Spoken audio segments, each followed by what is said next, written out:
Éthiopie, mi-octobre 1935. La fonderie était bien loin derrière les sabots de nos chevaux qui martelaient le sol éthiopien.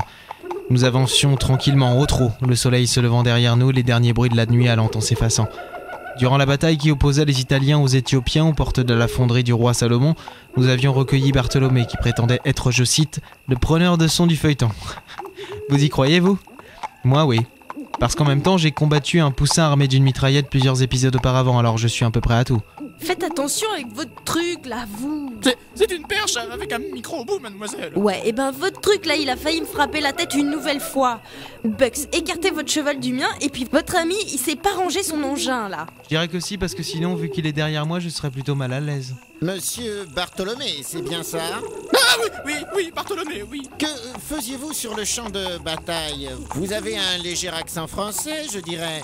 Vous n'avez rien d'un italien? Bien entendu, puisqu'il a un léger accent français. Je vous l'ai dit, je suis le preneur de son du feuilleton, j'ai rien compris. Normalement, personne doit me voir. Depuis le début, depuis le début des yeux de l'ange bleu à la radio, je vous ai suivi avec ma petite perche et mon micro pour enregistrer vos voix, tout ce qui se passait. Et puis là, pouf, d'un coup, vous m'avez vu, je sais pas comment. Je vous l'ai dit avec mes yeux. Votre ami, il a pas l'air de connaître la fonction de certains organes, Buxley. Dommage pour lui. Vous ramenez tout au sexe, vous êtes déprimant tellement vous paraissez obsédé. Mais qui a dit que je parlais de sexe? Je n'ai nullement mentionné le mot sexe. C'est vous qui y faites allusion. Mais dites-moi, c'est quoi ce truc que vous avez dans votre sac à dos, là? Mes affaires. Mon sac à dos paraissait affreusement plein.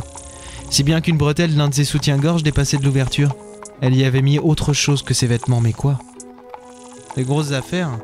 Vous avez trouvé une culotte en fonte dans les fonderies ou quoi? Oh, laissez-moi tranquille. Dites, comment je fais moi maintenant pour rentrer chez moi? C'est une bonne question, monsieur Bartholomé. Mais je vous en poserai une plus pertinente.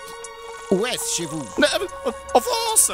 Je me disais bien que vous aviez un accent. Eh bien, on vous dépose à la première ville venue. Oui, mais c'est pas si simple. Qu'est-ce qui est pas si simple? Ah, eh ben, on en est en 1935 là, et moi je suis pas encore né en fait, ça c'est flippant. Ah! Flippant? Que veut donc dire ce mot flippant? Moi, je me demanderais plutôt d'où viennent ces vêtements bizarres que vous portez, Bart. Ils sont étranges. Bartholomé! Mon nom à moi, c'est Bartholomé. Ouais, ok, comme vous voulez, c'est bon. Vous énervez pas, hein. Professeur, je veux pas être méchant, mais à mon avis, c'est pas votre cheval qui sent comme ça, là. Non, vous avez raison, c'est l'excitation. Je me suis encore fait dessus. Comment ça, vous êtes pas encore né? Nous contournions une sorte de gros rocher dressé comme un tas de boue informe, moche, terne, mais sur lequel poussaient quelques herbes folles.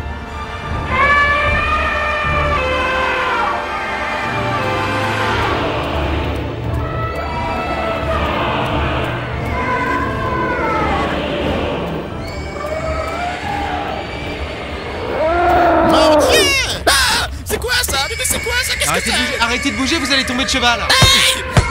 Je vous l'avais dit! Des éléphants? Un troupeau d'éléphants, une bonne cinquantaine qui courait aussi vite que Jesse Owens, leur tronc levée vers le ciel comme un air de défi. Leurs pattes martelaient le sol comme autant de pilons et la poussière s'élevait autour d'eux, brumeuse. Nous réussîmes tant bien que mal à calmer nos montures. Ce fut plus difficile encore lorsque les coups éclatèrent. En bout de fil, un vieil éléphant aux défenses longues et usées trottait. Il s'arrêta, le regard rivé vers nous. J'ai mal, mais qu'est-ce que... Oh non, il va chercher. Mais ramenez-moi chez moi. Ah, je vous en prie, ramenez-moi chez moi. Ferme, Bart. Taisez-vous, Bart. Il nous observe. Effectivement, le vieil éléphant nous observait, le bruit des sabots frappant le sol sec éthiopien le fit se retourner. Et aussi fier que des cow-boys Winchester en main, John Ford et son fidèle ami Ben, qui préfère les hommes, apparurent au trot. Il est magnifique. Faites attention, Sean. John Ford, mon nom est John Ford, pas chien, j'ai oublié ce prénom. C'est de l'histoire ancienne. Quelle belle bête. Merci.